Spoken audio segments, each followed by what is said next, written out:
Stop me if you've heard this before. Wander Franco is in trouble. We'll talk about that in just a second, as well as the fact that Juan Soto, he's apparently making the Yankees dance. According to Yankees fans, they're not very happy with them right now. And the Diamondbacks, they want to move on from a starting pitcher. I feel like you all should know exactly who they're talking about. Now, before we get into all of those stories, I do want to talk about the fact that the Los Angeles Angels are actually trying to go for it in 2025. Now, this is in large part because Artie Moreno, the owner of the Angels, he's basically said that he will be increasing payroll due to the fact that streaming money is now going to be part of the Angels portfolio going forward. So in the short term, they're going to have a lot more cash to dispose of. And with that comes a brand new move. Travis d'Arnaud, the former catcher of the Braves, he has been signed as the backup catcher for Logan O'Hoppe. And if you have no idea who Logan O'Hoppe is, let me educate you real quick, because he's not the best defensive catcher, but I feel like as he grows up in Major League Baseball, he's only going to get better and better at defense. His first stint in the big leagues, he had 14 home runs in 54 games back in 2023.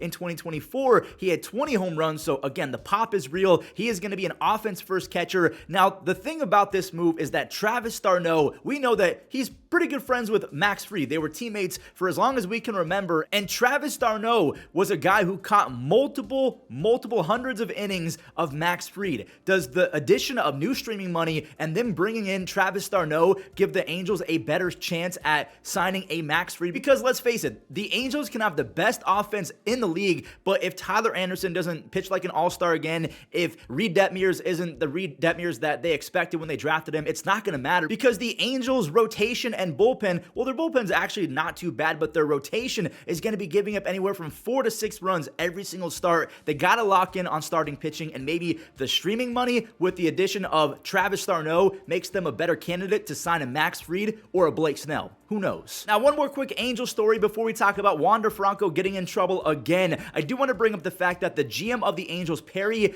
hopefully I don't botch his last name, Perry Managian, he's basically said that Anthony Rendon, the former All-Star and World Series champion, has to prove that he can play. And the thing about it is he's not far off by saying that, because Rendon has been a shell of himself. The power has completely vanished. The defense, it's decent at best, but Rendon cannot stay on the field. And when he is on the field, the power has been completely zapped. And a few days ago, I brought up Kris Bryant in a skit about the MLB offseason, and a lot of Rockies fans have been saying that Kris Bryant is essentially the exact same player as Anthony Rendon, someone who is a shell of himself. So let me know in the comments, do you think that Rendon can make a comeback? What about Kris Bryant? Or between the two, who has a better chance of winning comeback player of the year? We all know that Wander Franco is never going to be part of any comeback player conversations, because he's never going to come back to Major League Baseball. It's my opinion that he is done forever. Throw away the keys. You guys know how I feel about him. He's just a disgusting human. Wander is in trouble again, and there was an altercation where pews were pulled out. If you know anything about social media or how YouTube works, you have to kind of substitute words. So reports are saying that allegedly one of the pews belonged to Wander Franco, and that there was a group of men, or maybe just one or two guys, beefing over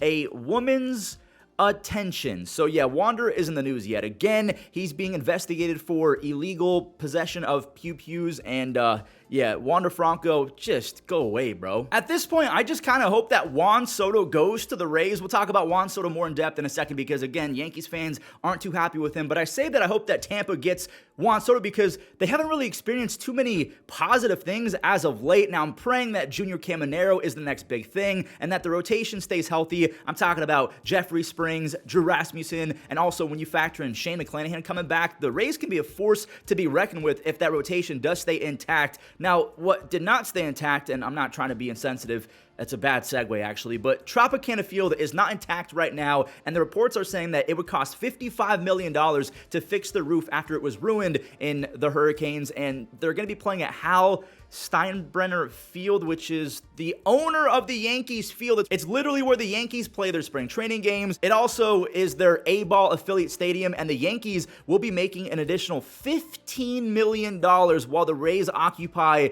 their Oh, come on, man. Just crazy that the Yankees are going to benefit out of this. A literal rival is going to be making them an extra $15 million because of a natural disaster. Now, if you're not keeping up with the game of baseball as often as I do, you might have forgotten that the A's will also be playing in a minor league ballpark. So if the A's and the Rays ever face off, it will essentially turn into a minor league game because the A's are playing in Sacramento, a minor league ballpark. The Rays are using a A-ball minor league ballpark. So there will be 0 Major League stadiums used if there's an A's and Rays game, which is just absolutely wild. Now, obviously, the Rays have a better excuse considering they suffered a literal natural disaster, whereas the A's, they're just owned by John Fisher. Now, because we just talked about Hal Steinbrenner, let's talk about the idea that he is currently dancing, and I put that in air quotes, dancing for Juan Soto and agent Scott Boras. So the reports are saying that Juan Soto, he is in LA right now, and that he is making all of these teams fly out to him.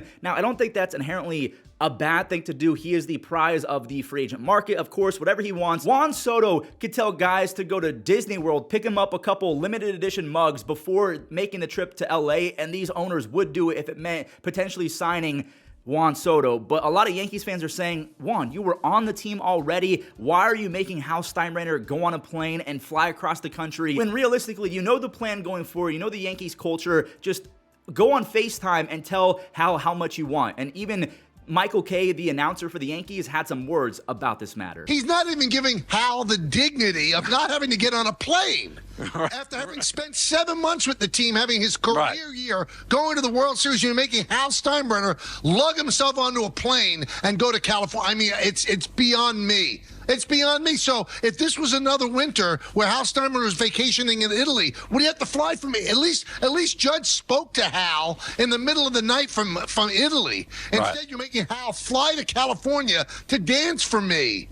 I mean, come on, Juan. You don't need to do this. You're the greatest player available. Just here's what I would do. How much? How long? Let's talk, baby. Let me know your thoughts on that, as well as the fact that the Red Sox and the Blue Jays are now in on Juan Soto as well. I cannot wait to see where he goes. And last but not least, the Diamondbacks, the reports are that they are officially moving on from Jordan Montgomery. I don't know exactly how much they're going to have to eat of his $22 million contract. And I don't know if Jordan is completely washed up or not. He looked like it last year, but maybe he is right. Maybe he actually does need a spring training and has to feel comfortable in his own skin when it comes to his mechanics. And maybe he can't do that without spring training. So if you trade him, you get Jordan Montgomery in a spring training, and maybe he'll be the J-Mo of old.